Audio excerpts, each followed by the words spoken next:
ஆண்டவரின்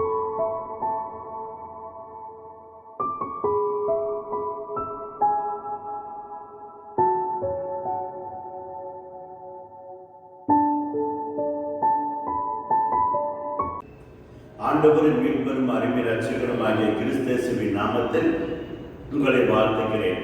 இந்த நாளிலும் கூட கர்த்தருடைய வேதத்திலிருந்து சில வேத பகுதிகளை நாம் தியானித்து ஆவிக்குரிய வாழ்க்கையிலே நாம் முன்னேறுவதற்கு சில காரியங்களை நாம் இந்த நாளில் கூட கற்றுக்கொள்ளப் போகிறோம்.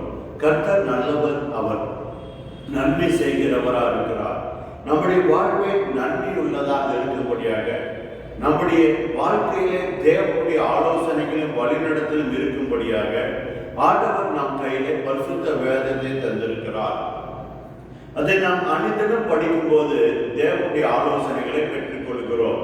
சபை ஆராதனையில் நாம் கலந்து கொள்ளும் போது நமக்காக வைத்திருக்கிற மேய்ப்பன் மூலமாக கர்த்தர் அநேக காரியங்களை நமக்கு கற்றுக் கொடுக்கிறார்.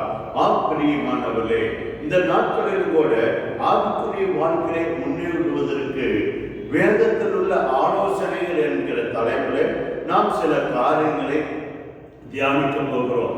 நீதிமொழிகள் 12வது அதிகாரம் 15வது வசனம், மதியீனனுடைய வழி அவள் பார்வைக்கு செம்மையா இருக்கும், ஆலோசனைக்கு செவி கொடுக்கிறவனோ ஞானமுள்ளவன் என்று. நீதிமொழிகள் 12வது அதிகாரம் 15வது வசனமானது இப்படியாக சொல்லுகிறது. பிரியமானவர்களே, அறிவில்லாதவன் மதியீனன் தான் செய்கிறவர்தான் கரெக்ட், நான் செல்லுகிற வழிதான் சரியான வழி என்று சொல்லி மதியீனன் கடந்து செல்வார்கள். ஆனால் ஞானம் உள்ளவர்கள் மற்றவர்கள் சொல்வதை கவனித்து பார்ப்பார்கள். குறிப்பா கர்த்தருடைய ஆலோசனைகளை கவனித்து கேட்டு அதன்படி நடக்கிறவர்களாக இருப்பார்கள். அருமையான திருச்சபையாரே, கிறிஸ்துவுக்குள் பிரியமானவர்களே, நாம் ஞானம் உள்ளவர்களாக தேவன் தருகிற ஆலோசனையிலே கர்த்தருடைய பரிசுத்த வேதத்தின் மூலமாக நமக்கு பரிசுத்த ஆவியானவர் தருகிற ஆலோசனைகளை நாம் கவனித்து ஞானம் உள்ளவர்களாக நாம் நடக்கும் போது நாம் தேவாதி தேவனுக்கு, வானத்தின் பூமி உண்டாக்கின சர்வ வல்லமுள்ள தேவனுக்கு நாம் பிரியமுள்ள ஒரு வாழ்வை நாம் வாழ முடியும். அவரோடு கூட அனுதினம் ஐக்கியமாக நாம் இருக்க முடியும்.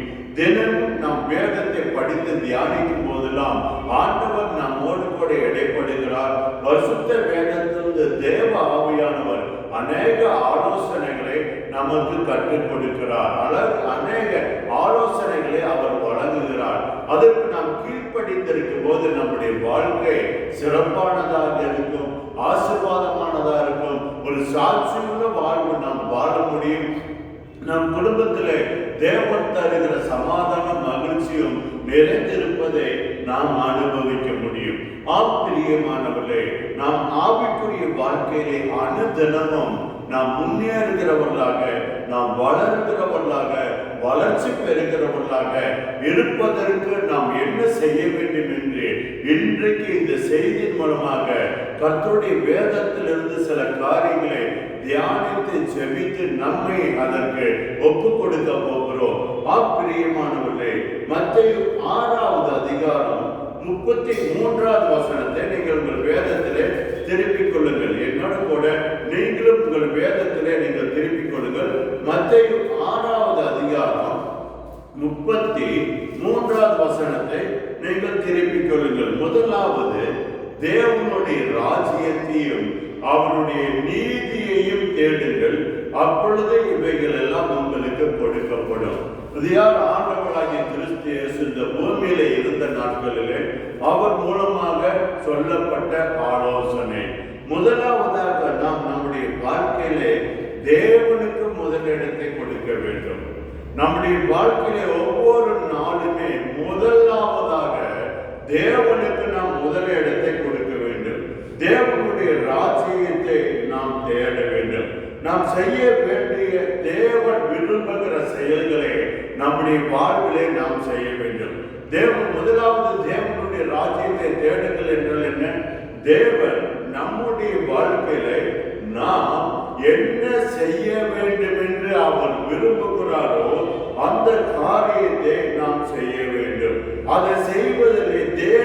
நம்ம மூலமாக நம்மளிடத்துல விரும்புகிற காரியத்தை செய்வதிலே நாம் மிகுந்த கவனமுள்ளவர்களாக இருப்பதுதான் தேவனுடைய ராஜ்யத்தை நாம் தேடுவது.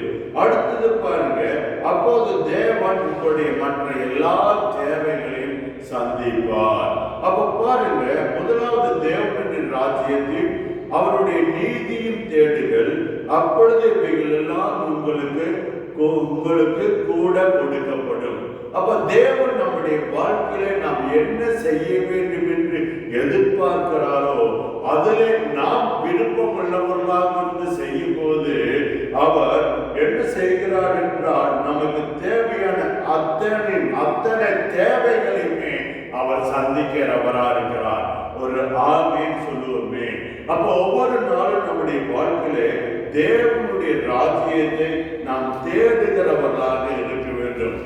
பிரியமானவர்கள், நீங்களாக இருந்தாலும் சரி, ஊழியத்தை செய்கிற நானாக இருந்தாலும் சரி, தேவனுக்கு பிரியமான காரியங்கள், தேவன் நம்மளிடத்தில் எதிர்பார்க்கிறவைகளை நாம் செய்யும் பொழுது தேவன் நம்முடைய எல்லா தேவைகளையும் சந்திக்க போதுமானவராக இருக்கிறார். ஆனால் அநேகர் ஆண்டவரை விட்டுவிட்டு தனியாக அவருக்கு பிரியமானதை விட்டுவிட்டு தனக்கு பிரியமானதை செய்வதனால்தான் தேவனுக்குள் இருந்தாலும் திருச்சபையில் இருந்தாலுமே அநேக சங்கடமான ஒரு சூழ்நிலையிலே அநேகர் வாழ்ந்து கொண்டிருக்கிறார்கள். பிரியமானவர்களே, இந்த செய்தி கேட்கிற நீங்கள், இதை கேட்கிற இந்த நேரத்திலிருந்து தேவன் பிரியப்படுகிற தேவன் உங்கள் இடத்துல எதிர்பார்க்கிற காரியங்களை நீங்கள் செய்யுங்கள். ஆண்டவர் உங்கள் தேவைகளை சந்திப்பார். அடுத்தது லூக்கா 6வது அதிகாரம் 36வது வசனத்தை நாம் வாசிக்க கேட்போம். எல்லாரும் உங்கள் வேதத்தை நீங்கள் திருப்பிக் கொள்ளுங்கள். கொஞ்சம் அவசரப்பட வேண்டாம். நாம் எல்லாருமே வேதத்தை நாம் திருப்பிக் கொண்டு இந்த தேவ செய்தியை கேட்டால் அது மிகுந்த ஆசீர்வாதமாக நமக்கு இருக்கும். லூக்கா 6வது அதிகாரம் 36வது வசனமானது, ஆகையால் உங்கள் பிதா இரக்கமுள்ளவராக இருக்கிறது போல நீங்களும் இரக்கமுள்ளவர்களாக இருங்க.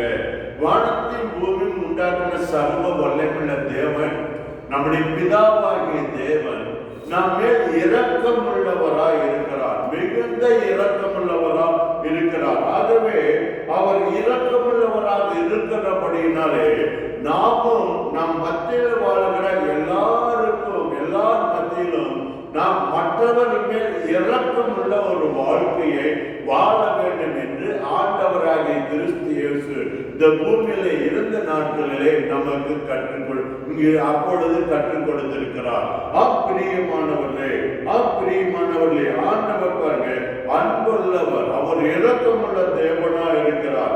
அவர் இரக்கமுள்ள தேவனாகவும் அன்புள்ளவர்களாகவும் இருப்பது போல நாமும் இரக்கமும் அன்பும் உடையவர்களாக இருக்க வேண்டும் என்று ஆண்டவர் விரும்புகிறார். ஆவிக்குரிய வாழ்க்கையிலே நாம் முன்னேற வேண்டும் என்றால் நம்மளிடத்துல இரக்கம் பெருக வேண்டும். மற்றவர்கள் நமக்கு அன்பு பெருக வேண்டும். அப்பொழுது நாம் ஆவிக்குரிய வாழ்க்கையிலே ஒவ்வொரு நாளும் மற்றவர்கள் மேல் இரக்கமும் அன்பும் உள்ளவர்களாக இருப்போம் என்றால் இப்படிப்பட்ட குணங்களை நமக்குள்ளாக வளரும்போது நாம் ஆவிக்குரிய வாழ்க்கையில தேவனுக்கு ஏற்றபடி நாம் வளர்கிறவர்களாக நாம் இருப்போம்.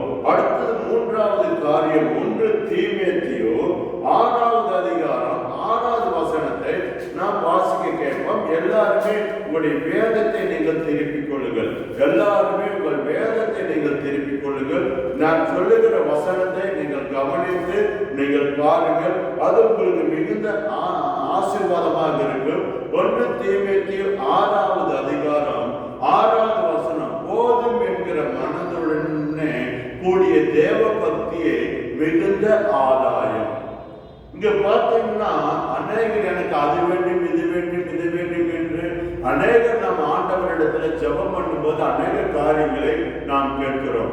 ஆனால் 1 தீமோத்தேயு நிருபங்களிலே அப்போஸ்தலன் பவுல் இப்படியே எழுதியிருக்கிறார். என்ன எழுதியிருக்கிறார் என்றால், போதும் என்கிற மனதுடனே கூடிய தேவ பக்தியே மிகுந்த ஆதாயம். அப்படி என்றால் என்ன? தன்னிடம் இருப்பதை போதும். தன்னிடத்தில் நமக்கென்று கர்த்தர் எதை தந்திருக்கிறாரோ, ஒவ்வொரு நாளும் ஆண்டவர் நம்மை எப்படி ஆசீர்வதிக்கிறாரோ அதுல திருப்தியாய் இருந்து தேவனுக்குடைய பக்தியாய், தேவனுக்கு விசுவாசமாய், தேவனுக்கு உண்மையாக இருக்கும்போது அது மிகுந்த லாபத்தை கொண்டு வரும் என்று வேதம் சொல்லுகிறது. பாருங்க, மிகுந்த ஆதாயம். அப்படி என்றால் நமக்கு இன்றைக்கு ஒரு நாளை ஆண்டவர் தந்திருக்கிறார். இன்றைக்கு சில காரியங்களிலே ஆண்டவர் உங்களை ஆசீர்வதித்திருக்கிறார். அது ஒருவேளை அதிகமானதாக இருக்கலாம், குறைவானதாக கூட இருக்கலாம். ஆனால் அதற்காக நீங்கள் ஆண்டவரை மகிமைப்படுத்தி ஸ்தோத்தரித்து நீங்கள் முறுமுறுக்காதபடி ஒரு வாழ்வு வாழ்வீர்கள் என்றால், அப்படிப்பட்ட ஒரு விசுவாசமான ஒரு பக்தியுள்ள வாழ்க்கையானது உங்கள் வாழ்க்கையில் மிகப்பெரிய ஆசீர்வாதங்கள் கட்டமைக்கப்படுவதற்கு மிகுந்த ஆதாயமானதாக இருக்கும். பிரியமானவர்களே, 7வது வசனம் சொல்லுகிறது பாருங்கள், உலகத்திலே நாம் ஒன்றும் கொண்டு வந்ததும் இல்லை, இதிலிருந்து நாம் ஒன்றும் கொண்டு போவதும் இல்லை என்பது நிச்சயம். எவ்வளவுதான் நமக்கு இருந்தாலுமே ஒன்று நிச்சயமாக நமக்கு தெரியும், எதையும் இந்த பூமியிலிருந்து நாம் கொண்டு போக முடியாது. அப்ப போதும் என்கிற, அப்ப கொண்டு போக முடியாம இந்த பூமி வாழ்க்கை முடித்துட்டு எடுத்துட்டு போக முடியாத இருக்கிற ஒரு பொருளுக்காக, ஒரு காரியத்துக்காக எதற்காக கவலைப்பட வேண்டும், எதற்காக புலம்ப வேண்டும்? உங்கள் தேவைகளை கர்த்தர் சந்திப்பார். உங்களுக்கு இன்னது தேவை என்பதை அவர் அறிந்திருக்கிறார். அதை நாம் பின்பகுதியில் நாம் பார்க்க போகிறோம். உங்களுக்கு இந்த நாட்களில் என்ன தேவை, உங்கள் குடும்பத்துக்கு என்ன தேவை, உங்கள் பிள்ளைகளுக்கு என்ன தேவை, உங்கள் கணவனுக்கு என்ன தேவை, உங்கள் மனைவிக்கு என்ன தேவை, என்ன தேவை மத்தியில் நீங்கள் இருக்கிறீர்கள் என்பதை ஆண்டவர் அறிந்திருக்கிறார். அவருக்கு ஒருவரும் சொல்ல தேவையில்லை. ஆகவே சொல் பெறுவதற்கு முன்பாக நமக்கு என்னது தேவை என்பதை அறிந்த தேவன் இருக்கிறார். நமக்கு நம் தேவைகளை அறிந்த தேவன் இருக்கிறார். கண்டும் காணாதவல்ல, நமக்கு என்ன தேவை என்பதை அறிந்திருக்கிற ஒரு தேவன் நமக்கு இருக்கிறார். அவர் நம் தேவைகளை சந்திக்கிறவரா இருக்கிறார். ஆகவே போதும்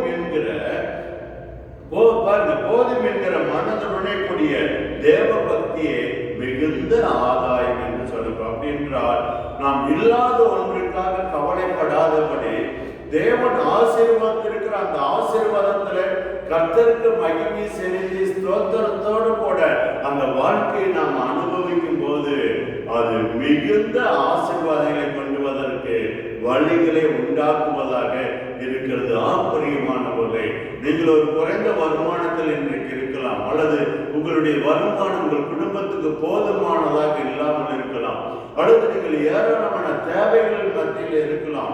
இன்றைக்கு இருக்கிற இந்த வருமானத்தை வைத்து, இந்த சம்பளத்தை வைத்து எப்படி இந்த தேவைகளை சந்திக்க முடியும்? எப்படி மகளுக்கு திருமணத்தை நடத்தி வைப்பது, எப்படி மகனுக்கு திருமணத்தை நடத்தி வைப்பது, எப்படி இந்த டெலிவரிக்கான இந்த செலவினங்களை நான் பார்ப்பது, எப்படி வீட்டு வாழ்வை கொடுப்பது, எப்படி எதிர்கால தேவைக்காக சேமிப்பது என்று அநேக குழப்பத்தின் மத்தியிலே நீங்கள் இருக்கலாம். ஆனால் ஒன்று, நீங்கள் அதற்காக ஆண்டவரை ஸ்தோத்திரீங்கள். உங்களுக்கு இருக்கிற இன்றைக்கு இருக்கிற இந்த வாழ்க்கைக்காக ஆண்டவரை ஸ்தோத்திரீங்கள். ஆண்டவர் உங்களை ஆசீர்வதிக்கிறவராக இருக்கிறார்.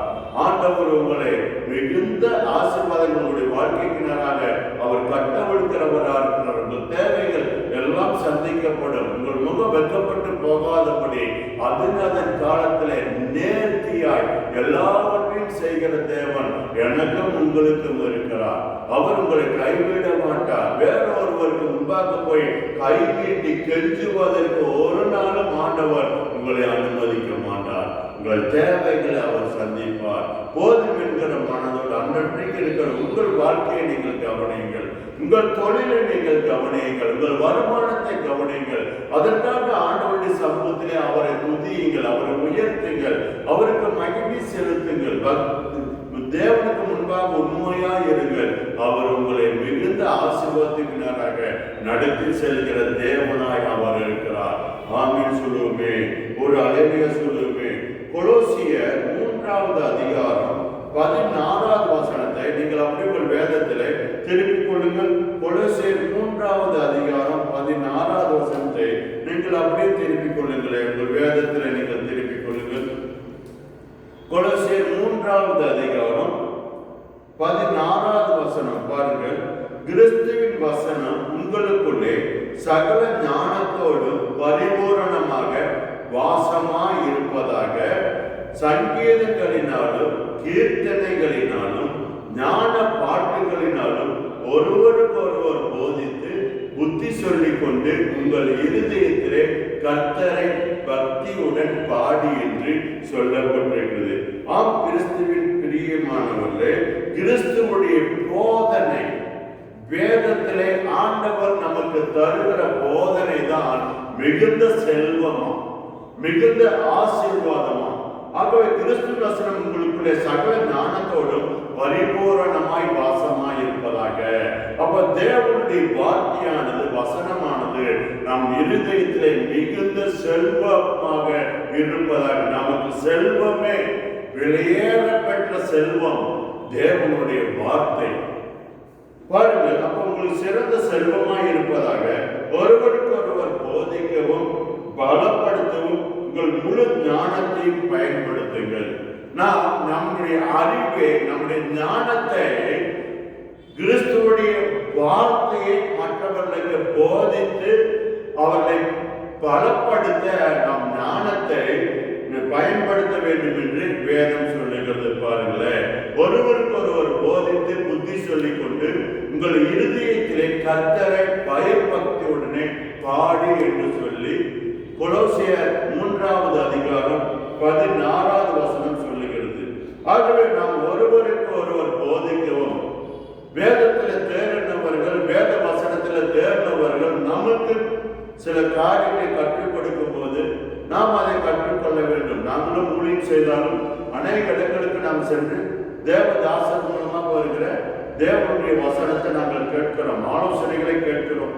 நீங்களும் திருச்சபைக்கு வருகிறீர்கள், வேத வசனத்தை நீங்கள் கேட்கிறீர்கள், அது மிகுந்த செல்வமாக இருக்கிறது. அப்ப நீங்கள் கற்றுக்கொண்ட தேவனுடைய வார்த்தையை மற்றவர்களுக்கு போதித்து நீங்கள் அவர்களை பலப்படுத்த வேண்டும் என்று வேதம் சொல்லுகிறது.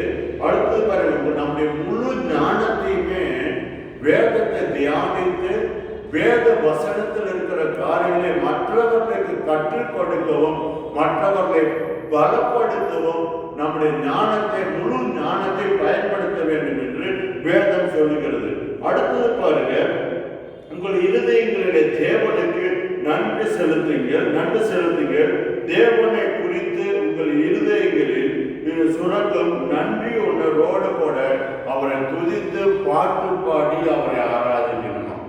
சுரங்கம் நன்றி உணர்வு, அதாவது தேவன் நம்முடைய வாழ்க்கையில செய்கிற நன்மைகளை நாம் நினைக்கும் போது நன்றி சுரங்கம். பாருங்க, ஒரு நீரூற்றுல அல்லது ஊற்றுக்கண்களில், கிணறுகளில் பார்க்கும் போது அநேக இடங்களிலே ஊற்றுக்கண்கள் இருக்கும். அங்கிருந்து தண்ணீர் என்ன பண்ணும், சுரந்து கொண்டு இருக்கும். அது போல தேவனுடைய வசனமானது மிகுந்த செல்வமாய் நமக்கு இருக்கிறபடினாலே அதன் மூலமாக அனுதினம் நம் நன்மைகளை பெற்று அனுபவித்து வாழ்ந்து வருகிறபடினாலே அதை மற்றவர்களுக்கு போதித்து அவர்களை பலப்படுத்த வேண்டும். அடுத்தது தேவனை குறித்து, தேவன் நமக்கு செய்த நன்மைகளை குறித்து நம்முடைய இருதயத்தில் சுரக்கிற அந்த நன்றி உணர்வோடு கூட ஆண்டவரை துதிக்கணும். பாருங்க, கர்த்தரை பக்தியுடனே பாடி துதித்து அவரை மகிமைப்படுத்த வேண்டும். இப்படி இருக்கும் போது நாம் ஆவிக்குரிய வாழ்க்கையிலே வளருகிறவர்களாக நாம் இருப்போம். ஒரு காலத்துல நாம் ஒன்றும் அறியாதவர்களாக பிரசனங்களை கேட்டிருக்கலாம், வேதத்தை பற்றி அறியாதவர்களாக இருக்கலாம். ஆனால் இன்றைக்கு பல வருட காலமாக நாம் திருச்சபையில் இருக்கிறோம். தேவ செய்தி ஒவ்வொரு ஞாயிற்றுக்கிழமை ஆராதனையிலும் மற்ற விசேஷ கூட்டங்களிலும் நாம் நமக்கென்று ஆண்டவர் வைத்திருக்கிற ஊழியக்காரர் மூலமாக நாம் கேட்கிறோம். அல்லது ஆன்லைன்ல, டிவியில வருகிற சில நமக்கு பிடித்தமான சில தேவதாசருடைய மூலமாக தேவ செய்திகளை நாம் கேட்கிறோம். அதன் மூலமாக தேவனுடைய ராஜ்யத்தின் அநேக காரியங்களை நாம் அறிந்து கொள்ளுகிறோம். அப்ப நாம் கற்றுக்கொண்டதை, நாம் அறிந்து கொண்டதை மற்றவர்களுக்கு என்ன பண்ணணுமா, மற்றவர்களுக்கு நாம் போதித்து அவர்களை பலப்படுத்த வேண்டும். வசனத்திலே நம்மையே நாம் பலப்படுத்திக் கொள்ள வேண்டும். மற்றவர்களுக்கு நாம் போதித்து அவர்களை கிறிஸ்துவுக்குள்ளாக வேத வசனத்தின்படி பலப்படுத்த வேண்டும் என்று வேதம் சொல்லுகிறது. ஆகவே நம் ஆண்டவருக்கு எப்பொழுதுமே நன்றி உள்ளவர்களாக. ஒரு காலத்துல ஆண்டவருடைய வார்த்தை மட்டும் நமக்கு நேராக வராமல் இருந்திருந்தால் இன்றைக்கு நம்முடைய வாழ்க்கை என்னவாயிருக்கும்? ஒரு நிமிடம் யோசித்து பாருங்கள். அப்பன்றைக்கு நம்முடைய ஆர்வத்தை தேற்றி கண்ணீரை துடைத்து பலப்படுத்தி நமக்கு சுகத்தை தந்து ஆரோக்கியத்தை தந்து தேவையான அனைத்து நன்மையும் ஆண்டவர் அவருடைய வார்த்தை மூலமாகவே நமக்கு செய்து கொண்டிருக்கிறார். அதை நாம் மற்றவர்களுக்கு போதித்து அவர்களை பலப்படுத்தணும். நாம் நன்றியுள்ளவர்களாக கர்த்தருக்கு நாம் இருக்கணும். ஆம் பிரியமானவர்களே, பாருங்க, அவர் இரக்கப்படுவது போல நாமளும் இரக்கமா இருக்கணுமா? ஒரு காலத்துல யாருமே நமக்கு இரக்கம் காட்ட யாரும் இல்லாத நிலையில, கைவிடப்பட்ட நிலையில, என்ன நடக்குமோ என்று இருளான ஒரு சூழ்நிலையில வாழ்ந்த பொழுது ஆண்டவர் வெளிச்சமாய் நம்முடைய வாழ்க்கையில வந்தார். அவருடைய ஜீவனுள்ள வார்த்தை நம்முடைய வாழ்க்கைக்கு நேராக வந்ததுனாலே இன்றைக்கு நாம் ஒரு நல்ல ஒரு ஆசீர்வதிக்கப்பட்ட ஒரு வாழ்க்கை, தேவனுக்கு மகிமையாக ஒரு ரட்சிப்பின் வாழ்வை நாம் வாழ்ந்து கொண்டு வருகிறோம். இதே போல அநேகர் இருக்கிறார்கள். அப்படி துன்பத்தை உபத்திரவித்தது நாம் கண்டும் காணாதவர்களாக இல்லாதபடி நாம் அவர்கள் மேல் இரக்கம் உள்ளவர்களாய் அன்புள்ளவர்களாய் ஆண்டவருடைய வார்த்தையை அவர்களுக்கு போதித்து அவர்களை பலப்படுத்த வேண்டும் என்று இந்த வேத வசனமானது கொலோசியர் 3வது அதிகாரம் 16வது வசனமானது சொல்கிறது. பிரியமானவர்களே, நமக்கு நன்மை செய்த ஆண்டவருக்கு நன்றி உள்ளவர்களாக நாம் இருக்க வேண்டும் என்றால் நாம் மற்றவர்களுக்கு வேத வசனங்களை போதித்து அவர்களை கர்த்தருக்குள்ளாக பலப்படுத்த வேண்டும். ஆகவே எப்பொழுதுமே ஆண்டவரை துதிக்கிறவர்களாக, அவரை கனப்படுத்துகிறவர்களாக, இருதயத்திலிருந்து சுரக்கிற நன்றி உணர்வோடு கூட அவரை துதிக்கிறவர்களாக, கனப்படுத்துகிறவர்களாக, மற்றவர்களுக்கு வேத வசனத்தை சொல்லி பலப்படுத்துகிறவர்களாக ஒரு ஆவிக்குரிய வாழ்க்கையை நாம் வாழ வேண்டும். பிரியமானவர்களே, அடுத்தபடியாக 5வது காரியம், பிலிப்பியர் 4வது அதிகாரம் 8வது வசனத்தை எல்லாருமே எடுத்துக் கொள்ளுங்கள். பிலிப்பியர் 4வது அதிகாரம் 8வது வசனம் எடுத்து வாசிங்க. 4வது அதிகாரம் 8வது வசனமானது பாருங்க. பிலிப்பியர் 4வது அதிகாரம் 8வது வசனமானது, கடைசியாக சகோதரரே, உண்மை உள்ளவைகள் எவைகளோ, ஒழுக்கம் உள்ளவைகள் எவைகளோ, நீதி உள்ளவைகள் எவைகளோ, கற்புள்ளவைகள் எவைகளோ, அன்புள்ளவைகள் எவைகளோ, நற்கீர்த்தி உள்ளவைகள் எவைகளோ, புண்ணியம் எதுவோ, புகழ் எதுவோ, அதையே சிந்தித்துக் கொண்டிருங்கள். நாம் ஆவிக்குரிய வாழ்க்கையில வளர வேண்டும் என்றால், ஆவிக்குரிய வாழ்க்கையில நாம் முன்னேற வேண்டும் என்றால் சில காரியங்கள் இந்த இடத்துல சொல்லப்பட்டிருக்கிறது. பிலிப்பியர் 4வது அதிகாரம் 8வது வசனம். உங்கள் வேதத்தை திரும்பி பாருங்கள், அதில் என்ன சொல்லப்பட்டிருக்கிறது என்று பாருங்கள். ஆகவே பாருங்கள், அப்போ வாழ்க்கை முறையை, நம்முடைய வாழ்க்கை முறையை அனுதினமும் ஒழுங்குபடுத்துகிறவர்களாக நாம் இருக்க வேண்டும். ஆண்டவருக்கு ஏற்றபடி. அப்ப ஒழுங்குபடுத்துகிறதுனா எப்படி அப்படின்னு பாத்தீங்கன்னாக்க, இங்க சொல்லப்பட்டிருக்கு பாருங்க, உங்கள் மனதிலே உண்மையும் நீதியும் தூய்மையும் அன்பும் அழகும் மரியாதையும் உயரும் கொண்ட எல்லாவற்றையும் சிந்தித்துக் கொண்டிருங்கள். அப்படி என்றால் பாருங்க, ஒழுக்கம் உள்ளவைகள் எவைகளோ, நீதி உள்ளவைகள் எவைகளோ, கற்புள்ளவைகள் எவைகளோ, அன்புள்ளவைகள் எவைகளோ, நற்கீர்த்தி உள்ளவைகள் எவைகளோ, புண்ணியம் எதுவோ, புகழ் எதுவோ, அவைகளையே சிந்தித்துக் கொண்டிருங்கள். இவைகளை சிந்தித்துக் கொண்டிருக்கும் போதுதான் நாம் ஆவிக்குரிய வாழ்க்கையிலே நாம் வளர்ச்சி அடைய முடியும். அடுத்தபடியாக பாருங்கள், நீதிமொழிகள் 22வது அதிகாரம் 29வது வசனத்தில் உங்கள் வேதத்தை நீங்கள் திருப்பிக் கொள்ளுங்கள். உங்கள் வேதத்தை நீங்கள் திருப்பிக் கொள்ளுங்கள். நீதிமொழிகள் 22வது அதிகாரம் 29வது வசனத்தை நீங்கள் திருப்பிக் கொள்ளுங்களே. பாருங்கள், 29வது வசனமான பாருங்க, தன் வேளையில் ஜாக்கிரதையாய் இருக்கிறவனை கண்டால் அவன் நீசருக்கு முன்பாக நில்லாமல் ராஜாக்களுக்கு முன்பாக நிற்பான். அப்ப அருமையான திருச்சபையாரே, கிறிஸ்துவுக்குள் பிரியமானவர்களே, நீதிமொழிகள் 22வது அதிகாரம் 29வது வசனமானது இப்படியாக பரிசுத்த வேதத்தில் சொல்லப்பட்டிருக்கிறது. தன் வேளையில் ஜாக்கிரதையாய் இருக்கிறவனே நீ கண்டால் அவன் நீசருக்கு முன்பாக நில்லாமல் ராஜாக்களுக்கு முன்பாக நிற்பான். இதே வேறொரு மொழிபெயர்ப்பு இப்படியாக சொல்லப்பட்டிருக்கிறது. ஒருவன் தன் வேலையிலே திறமையுடையவனாக இருந்தால் அவன் அரசனிடத்திலே பணியாற்றுகிற வாய்ப்பு அவனுக்கு கிடைக்குமா? ERV மொழிபெயர்ப்பு இப்படியாக போட்டிருக்கிறது. ஒருவன் தன் அப்படி என்றால் வேலையை, உங்கள் வேலையை அவ்வப்போது முடித்து விட வேண்டும். நாளைக்கு நாளானைக்கு என்று சொல்லி எந்த வேலையுமே நீங்க தள்ளி போடக்கூடாது. அன்றன்றைய வேலையை, வேதத்தை படிக்கணுமா, அதிகாலையில் எழுதணுமா, அதிகாலையில ஜெபிக்கணுமா, அந்த காரியத்தை உடனே நீங்க செய்ய வேண்டும். அடுத்து உங்கள் வாழ்க்கையில அன்றன்ற நாட்களில் நீங்கள் செய்ய வேண்டிய பணியை, செய்ய வேண்டிய வேலையை உடனே நீங்கள் முடித்தே விட வேண்டும்.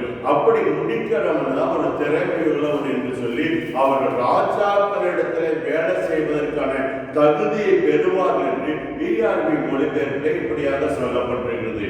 பிரியமானது, அப்ப உங்களுக்கு உங்கள் வாழ்க்கையில உங்கள் வேலைகளே ஊழியமாக இருந்தாலும் அல்லது திருச்சாவையில கொடுக்கிற சிறு உதவி ஊழியமாக இருந்தாலும் அல்லது உங்களுடைய குடும்ப காரியமாக இருந்தாலும் சரி, உங்களுடைய பிள்ளைகளுடைய காரியமாக இருந்தாலும் சரி, உங்கள் தொழில் மேல பிசினஸ், படிப்பு, இப்படிப்பட்ட சில காரியங்கள் எதுவாக இருந்தாலுமே அன்றன்றைக்கான வேலையை அவ்வப்போது செய்ய வேண்டிய வேலையை நீங்கள் தள்ளி போடாதபடி உடனே நீங்கள் செய்யும் பொழுது இது வேதம் நமக்கு தருகிற ஆலோசனை. இது வேதம் பாருங்க, தன் வேலையில ஜாக்கிரதையா இருக்கிறவனை கண்டால் அப்ப நீங்க உங்களுக்கு ஆண்டவர் கொடுத்திருக்கிற அந்த தொழில், ஆண்டவர் கொடுத்திருக்கிற அந்த வேலை, ஆண்டவர் கொடுத்திருக்கிற அந்த ஊழியம், ஆண்டவர் கொடுத்திருக்கிற அந்த குடும்பத்துக்கான பொறுப்பு, குடும்பத்தை நிர்வகிக்கிற பொறுப்பு, மற்ற காரியங்கள் எல்லாவற்றையுமே நீங்க மிகுந்த ஜாக்கிரதை உள்ளவர்களாக இருந்து காலத்தை தள்ளி போடாதபடி, அதில் சோம்பல் உள்ளவர்களாக இல்லாதபடி ஜாக்கிரதை உள்ளவர்களாக இருக்கும்போது நீங்கள் ஆவிக்குரிய வாழ்க்கையை முன்னேறுகிறவர்களாக, நீங்கள் தேவனுக்கு பிரியமாய் இருக்கிறவர்களாக நீங்கள் மாறிக்கொண்டே இருக்கிறீர்கள். பிரியமானவர்களே, அடுத்தபடியாக பாருங்கள், உபாகமம் 15வது அதிகாரம் 6வது வசனத்தை உங்கள் வேதத்திலே நீங்கள் திருப்பிக் கொள்ளுங்கள். உபாகமம் 15வது அதிகாரம் 6வது வசனம் பாருங்கள், என்ன சொல்லப்பட்டிருக்கிறது என்று. ஆவியானவர் நமக்கு இதன் மூலமாக என்ன கற்றுக் கொடுக்கிறார் என்பதை உங்கள் வேதத்தை திறந்து நீங்கள் பாருங்கள்.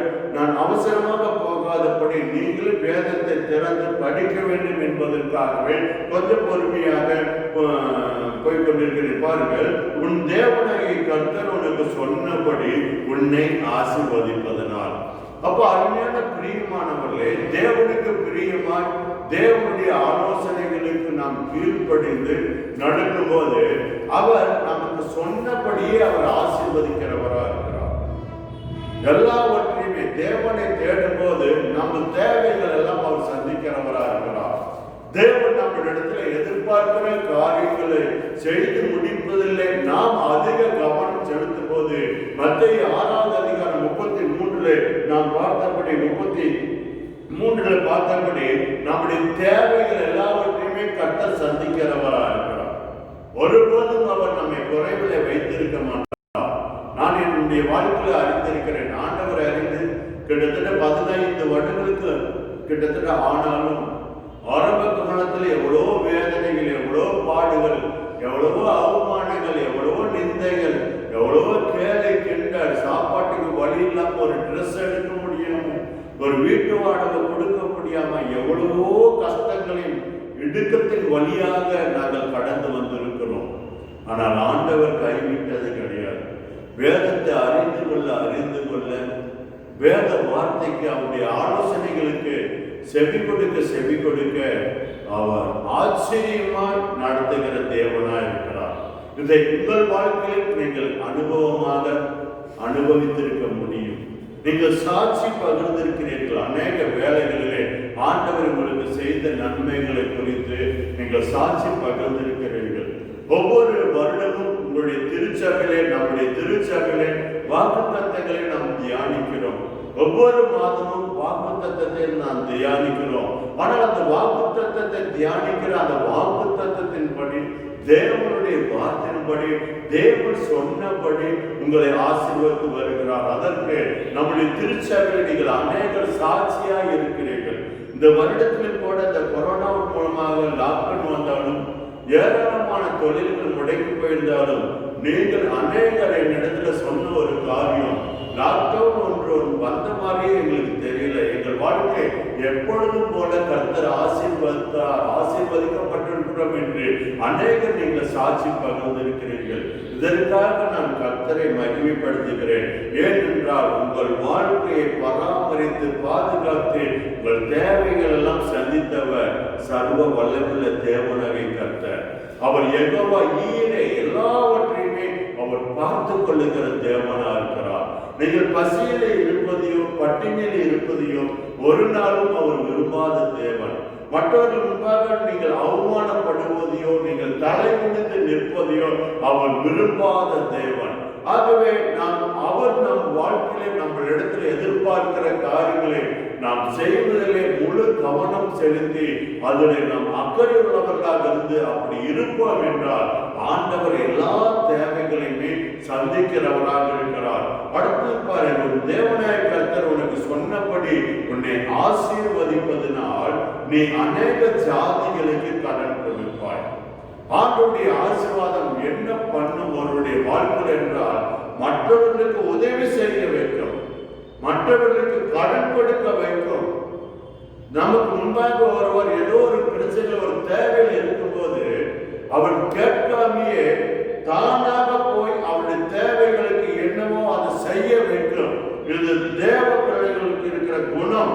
தேவன் இப்படிதான் தன்னுடைய பிள்ளைகளை நடத்துகிறவர்களா இருக்கிறார். நம் மட்டும் நன்றாக இருப்பதற்காக ஆண்டவர் ஆசீர்வதிப்பதில்லை, மற்றவர்களுக்கும் ஆசீர்வாதமாக இருக்கும்படியாக நாம் இருக்கிற திருச்சபையின் எல்லா ஊழிய தேவைகளுக்கும் நாம் உதவியாக இருக்கும்படியாக தான் ஆண்டவர் ஆசீர்வதிக்கிறார். நீங்கள் குடும்பமாக சமாதானமாக சந்தோஷமாக எல்லா தேவைகளும் உங்களுக்கு சந்திக்கப்படும்படியாகும், ஊழியத்துக்கு நீங்கள் உதவியாக இருக்கும்படியாகும், உங்களை சுற்றி இருக்கலாம் அல்லது உங்களோடு கூட திருச்சபையில ஆராதிக்கிற தேவ பிள்ளைகளுடைய வாழ்க்கையில் ஒரு தேவைகள் ஏற்படும் போது அவர்களுக்கு இறங்கி அவர் கேட்காமையே அவருடைய வருத்தங்களை அவருடைய தேவைகளை அறிந்து தேடி போய் உதவி செய்யும்படியாக நீங்கள் கர்த்தருக்கு மகிமையாக இருக்க வேண்டும் என்பதற்காக தான் அவருடைய சரீரமாகிய திருச்சபையிலே உங்களை இணைத்து வைத்திருக்கிறார்.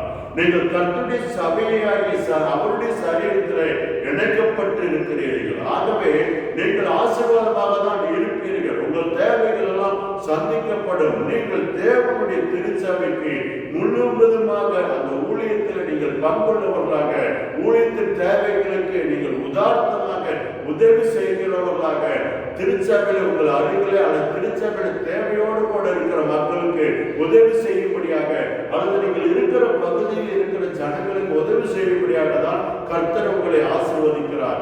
நீங்களே ஆண்டவருடைய ஆசீர்வாதத்தெல்லாம் வாங்கிட்டு திருச்சபைக்கு எது செய்யாம ஊழியத்துக்கு ஊழியக்காரங்க ஒண்ணு இது பண்ணாம ஊழியக்காரர் வருத்தத்தோட கூட ஊழியம் செஞ்சுக்கிட்டு இருக்கும்போது ஒரு தேவையில் இருக்கும்போது அல்லது உங்களை சுற்றி இருக்கிற ஜனங்கள் சில தேவைகள் இருக்கும், அதை நீங்கள் கண்டு காணாதபடி இருப்பீர்கள் என்றால் அதன் மூலமாக என்ன விளைவுகள் ஏற்படும் என்பதை கர்த்தருடைய பரிசுத்த வேதத்திலே ஆவியானவர் எழுதி வைத்திருக்கிறார். அப்ப அருமையான பிரியமானவர்களே, பாருங்கள், நீ அநேக ஜாதிகளுக்கு கடன் கொடுப்பாய், நீ மற்றவர்களுக்கு கடன் கொடுக்கணும், நீ மற்றவர்களுக்கு உதவி செய்யணும். அடுத்து பாருங்க, நீயோ கடன் வாங்குவதில்லை. அப்படி என்றால் நீங்கள் எந்த காரியத்திலும் கடன் படாதவர்களாக இருக்க வேண்டும். ஒரு ஆவிக்குரிய பிள்ளைகள் தேவனுடைய நாமத்தை கனப்படுத்துகிறவர்களாக நீங்கள் இருப்பீர்கள் என்றால் இப்படிப்பட்ட தேவனுடைய ஆசீர்வாதத்தில் நீங்கள் வாழ வேண்டும். ஒருவருக்கும் ஒரு காரியத்திலும் நீங்கள் கடன்படாதபடி தேவனுக்கு மாத்திரம் தேவனுடைய ஊழியத்துக்கு உதவி செய்கிறவர்களாக இருக்கும்படியாக தேவன் விரும்புகிறதை நடப்பிக்கிறவர்களாக தேவனுக்கு பிரியமானவர்களாக இருக்கும்படியாக நீங்கள் முன்னேற வேண்டும். ஆகவே நீங்கள் ஒருவரிடத்திலும் கடன்படாதபடி இருங்கள், ஒருவரிடத்திற்கு ஒன்றுக்கும் நிற்காதபடி தேவன் உங்களை ஆசீர்வதிக்கும்படியாக அவரை நோக்கி பாருங்கள். ஒத்தாசை வரும் பருவதமாகிய உமக்கு நேராக கைகள் ஏறெடுக்கிறேன். வானத்தின் பூமி உண்டாக்கின சர்வ வல்லமையுள்ள தேவனிடத்திலிருந்து எனக்கு உதவிகள் வரும் என்று சங்கீதக்காரன் சொல்கிறபடி நீங்கள் தேவனை நோக்கி பாருங்கள். இந்த பக்தனை போல ஆண்டவரை நோக்கி பாருங்கள். இந்த நாட்களிலும் நீங்கள் ஏராளமான தேவைகள் மத்தியில் இருக்கலாம். கிறிஸ்துமஸ் வருகிறது. அநேக தேவைகள் உங்களுக்கு முன்பாக இருக்கலாம். ஆண்டவர் உங்களை ஆசீர்வதிப்பார். அவர் உங்கள் தேவைகளை சந்திப்பார். ஆகவே ஆவிக்குரிய வாழ்க்கையில நாளுக்கு நாள் முன்னேறுகிறவர்கள் கடன் பட மாட்டார்கள், கடனாளியாக இருக்க மாட்டார்கள். பேருக்காக தேவையே இல்லைன்னா கூட ஒரு சிலர் கடனை வாங்கிடுறாங்க. உங்களை ஆண்டவர் அழைத்திருக்கிறார். நீங்கள் எல்லாருக்கும் முன்பாக போய் நிற்கும் போது தேவனுடைய நாமத்தை கனவீனப்படுத்துகிறீர்கள். ஆகவே நீங்கள் ஒன்றுக்கும் கடன் படாதவர்களாக நீங்கள் இருங்கள். அடுத்தது பாருங்கள், ரோமர் 12வது அதிகாரம் 7-8 வசனங்களை உங்கள் வேதத்திலே நீங்கள் திருப்பிக் கொள்ளுங்கள். ரோமர் 12வது அதிகாரம் 7வது வசனம் 8வது வசனம். ஊழியம் செய்கிறவன், ஒரு வேதத்தை திருப்பிக் கொண்டீங்களா? ஊழியம் செய்கிறவன் ஊழியத்திலும், போதிக்கிறவன் போதிக்கிறதிலும், புத்தி சொல்லுகிறவன் புத்தி சொல்லுகிறதிலும் தருத்திருக்க கடவன். பகிர்ந்து கொடுக்கிறவன் வஞ்சனை இல்லாமல் கொடுக்க கடவன். முதலாளியானவன் ஜாக்கிரதையாய் இருக்க கடவன். இரக்கம் செய்கிறவன் உற்சாகத்துடனே செய்ய கடவன். ஆவிக்குரிய வாழ்க்கையை நாம் அனுதினம் முன்னேற வேண்டும் என்றால் இந்த ஆலோசனைகளை நாம் பின்பற்ற வேண்டியது மிக மிக அவசியமானதாக இருக்குது. ஊழியம் செய்கிறவர் ஊழியத்தை தான் செய்யணும். போதிக்கிறவர்கள் போதிக்கிறவர்கள் தான் இருக்கணும். ஆனால் இன்றைக்கு அநேக பிசினஸாக சில விஷயங்கள் என்ன மாறுவதை பார்க்கும்போது மனசு கஷ்டமா தான் இருக்குது, வேதனைப்படுகிறது. அதற்காக நாங்கள் ஜெபிக்கிறோம். ஊழித்து செய்யும் போது தேவன் ஊழியக்காரரை போஷிக்க அவர் போதுமானவராக இருக்கிறார். என்னிலும் அப்படிதான் போஷித்துக் கொண்டு இருக்கிறார். நாங்கள் எந்த பிசினஸ் நாங்கள் பண்ணல. கர்த்தருக்கு மகிமை உண்டாவதாக. அப்போ ஊழியம் செய்கிறவன் ஊழியத்தில் ஆண்டவர் நமக்கு கொடுத்திருக்கிற பொறுப்புல நாம் உண்மையா என்ன பண்ணுங்க இருக்கணும். ஊழியக்காரன் யாரும் சொல்லுவாங்க? ஒரு பிசினஸ் செய்கிறவர்களை பார்த்து ஊழியக்காரன் சொல்ல மாட்டாங்க. ஊழியக்காரரை பார்த்து பிசினஸ் மேன் சொல்ல மாட்டாங்க.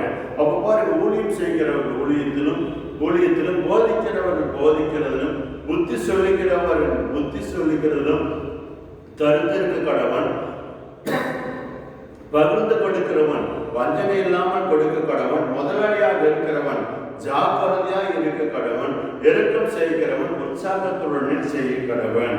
அப்ப பாருங்க, இங்க ஆண்டவர் எதை நமக்கு காண்பிக்கிறார் என்றால் பாருங்க, உங்கள் தேவனை கர்த்தர் உங்கள் வழிகளை ஆசீர்வதிப்பதற்கு, அதாவது பாத்தீங்கன்னா பாருங்க, நன்றாய் பாருங்க சேவை செய்யுங்கள், நன்றாக வேலை செய்யுங்கள், நன்றாய் ஊழியத்து செய்யுங்கள், நன்றாய் போதியுங்கள், போதிக்க காரியத்திலே நன்றாக செய்யுங்கள், ஊழியத்தை நன்றாக செய்யுங்கள். மற்றவர்களுக்கு ஆறுதல் சொல்லுகிறவர்கள் நல்லா ஆறுதல் என்ன பண்ணணுமா சொல்லணும். அப்ப கொடுக்கிறவர்கள் தாராளமா என்ன பண்ணுங்கள், கொடுங்கள், தாராளமா உதவுங்கள். வஞ்சனை இல்லாதபடி நீங்கள் போகிற திருச்சபைக்கு ஏராளமா செய்யுங்கள். அங்கிருந்துதான் ஆண்டவர் உங்களுக்கு வார்த்தையை கொடுக்கிறார். உங்கள் போதகர் மூலமாக தான் கர்த்தர் உங்களை நடத்துகிறார். உங்களுக்கு ஒரு நல்ல மேய்ப்பனாக உங்கள் போதகரை வைத்திருக்கிறார். நீங்கள் அநேக இக்கட்டுகளிலே, கண்ணீரிலே, கவலைகளிலே, துன்பத்தில் இருக்கும்போது ஆலயத்தில் ஆண்டவரே என்னோடு ஏதாவது பேசும், எனக்கு காரியங்களை கற்றுக்கொடும் என்று சொல்லி நீங்கள் ஆற்றும் தேற்றும் ஆதரப்படுத்தும் என்று சொல்லி ஜபத்தோடு கூட ஆலயத்துக்கு வரும்போது, நீங்கள் போகிற ஆலயத்திலே, நீங்கள் தங்கி இருக்கிற ஆலயத்திலே உங்களுடைய போதகரை கொண்டு ஆண்டவர் உங்களை நடத்தி கொண்டிருக்கிறார். அந்த ஊழியத்துக்கு, அந்த போதகருக்கு, அந்த ஊழியத்தின் தேவைகளுக்கு நீங்கள் வஞ்சனை இல்லாதபடி கொடுக்க வேண்டும். மற்றவர்களுக்கு உதவி செய்ய வேண்டும் என்றாலும் நீங்கள் தாராளமாக என்ன பண்ணுங்கள், செய்யுங்கள். அதான் வேதம் சொல்லுகிறது பாருங்கள். இந்த இடத்துல பாருங்கள், பகிர்ந்து கொடுக்கிறவன் வஞ்சனை இல்லாமல் கொடுக்கணுமா? தாராளமா கொடுங்க, கர்த்தர் தருவார். நீங்க விதைச்சீங்கன்னா ஒரு திரள் அறுவடை நீங்க தான் அறுக்க போறீங்க. கொடுக்கல் அப்பொழுது கொடுக்கப்படும் ஆண்டவர் என்ன பண்ணியிருக்கிறார் சொல்லி இருக்கிறார். அநேக காரியங்களை வேத வசனத்தின் மூலமாக இதை குறித்து நாம் தியானிக்க முடியும். நீங்கள் முழு வேதத்தை படித்தீர்கள் என்றால் இதை குறித்து ஆண்டவர் என்னவெல்லாம் சொல்லியிருக்கிறார் என்பதை நீங்கள் புரிந்து கொள்ள முடியும். கர்த்தருடைய பரிசுத்த நாமத்திற்கு மகிமை உண்டாவதாக. அடுத்து பாருங்க, முதலாளியானவன் ஜாக்கிரதையாய் இருக்க கடவன். அப்படின்னா பாத்தீங்கன்னா, நீங்க ஒரு முதலாளியா இருக்கிறீங்க, சிறந்த தலைவரா இருக்கணும். நீங்கள் ஒரு ஆவிக்குரிய பிள்ளையாக இருக்கிறீர்கள். நீங்கள் தேவனுடைய திருச்சபையாகிய சரீரத்தில் நீங்கள் அங்கமாக இருக்கிறீர்கள். உலகத்தில் இருக்கிற வித்தியாசங்கள் உண்டு, அநேக வித்தியாசங்கள் உண்டு.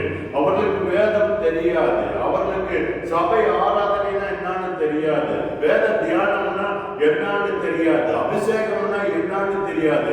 ஆனால் நீங்கள் இப்படிப்பட்ட அனுபவங்கள் உங்களுக்கு உண்டு, உங்களுக்கு தெரியும். அப்போ நீங்கள் முதலாளியானவன் ஜாக்கிரதையாக இருக்கணும். நீங்கள் உங்களுடைய தொழில மிகுந்த கவனமாக இருக்கணும். ஏனாதான நீங்கள் தொழில் செய்யக்கூடாது. அடுத்தது பாருங்க, மற்ற எல்லா விஷயத்திலும் நிர்வாகத்தில் நீங்கள் சரியாக என்ன பண்ண வேண்டும், இருக்க வேண்டும். வேதம் சொல்லுகிறது, நான் சொல்லவில்லை.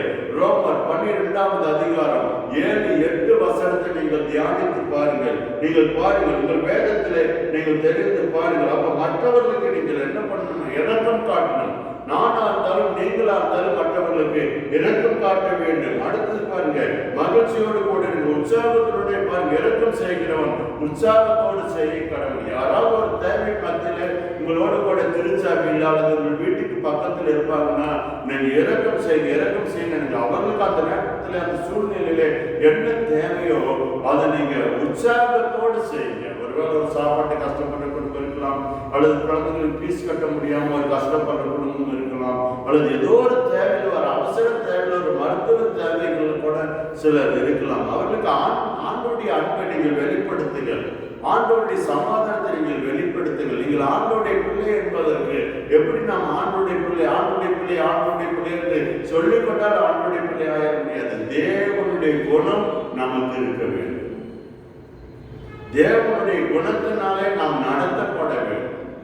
அப்போ வேத வசனத்துக்கு நாம் கீழ்ப்படிய வேண்டும். பாருங்க, இதுதான் முதலாவது தேவனுடைய ராஜ்யத்தையும் அவருடைய நீதியும் தேடுங்கள். உங்களுக்கு என்ன தேவையோ அது அவரால் கொடுக்கப்படும். அப்போ நம்மளிடத்துல ஆண்டவர் இதை எதிர்பார்க்கிறார். இது நாம் இதற்கு கீழ்ப்படியும் போதுதான் ஆவிக்குரிய வாழ்க்கையிலே நாம் அனுதினம் முன்னேறுகிறவர்களாக நாம் இருப்போம். அடுத்தது பாருங்க, நீதிமொழிகள் 8வது அதிகாரம் 17-18 வசனத்தை நீங்கள் உங்கள் வேதத்தில் திருப்பிக் கொள்ளுங்கள். உங்கள் வேதத்தில் நீங்கள் திருப்பிக் கொள்ளுங்கள். நீதிமொழிகள் 8வது அதிகாரம் 17-18 வசனத்தை நீங்கள் திருப்பிக் கொள்ளுங்கள். என்னை சிநேகிக்கிறவர்களை நான் சிநேகிக்கிறேன். அதிகாலையில் என்னை தேடுகிறவர்கள் என்னை கண்டடைவார்கள்.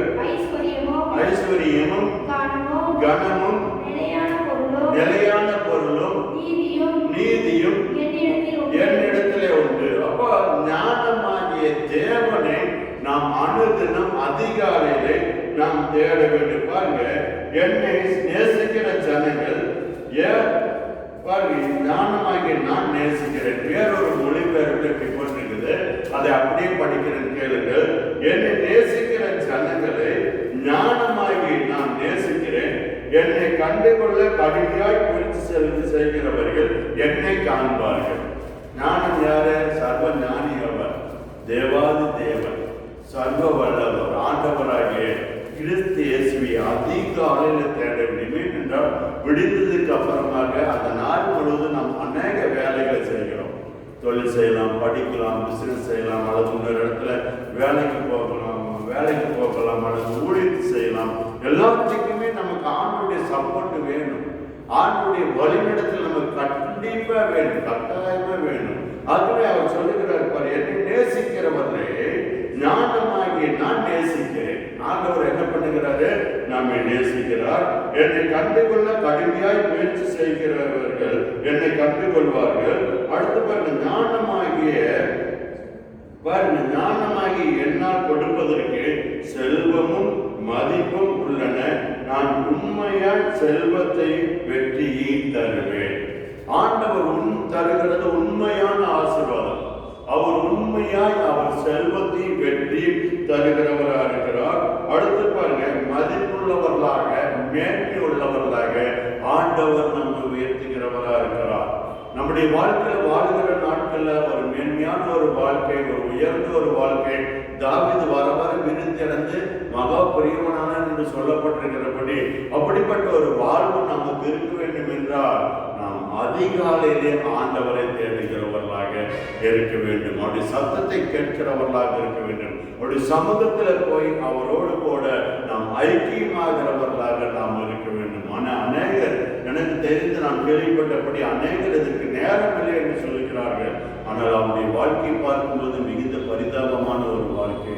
நாம் பிரியமானவர்களே, நீங்கள் ஆண்டவரை தேடுங்கள். பாருங்கள், வேதம் சொல்லுகிறது பாருங்கள், வேதம் அதிகாலையிலே என்னை தேடுகிறவர்கள் என்னை கண்டடைகிறார்கள்.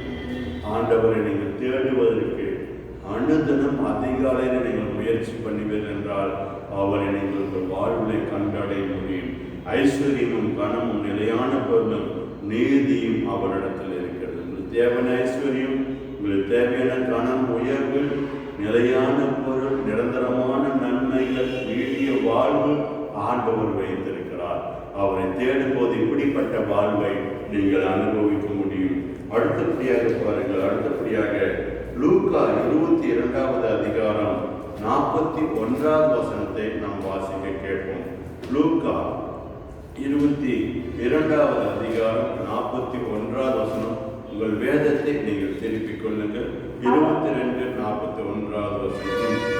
அவர்களை விட்டு கல்லடி தூரம் அப்புறம் போய் முழங்கால் படியிட்டு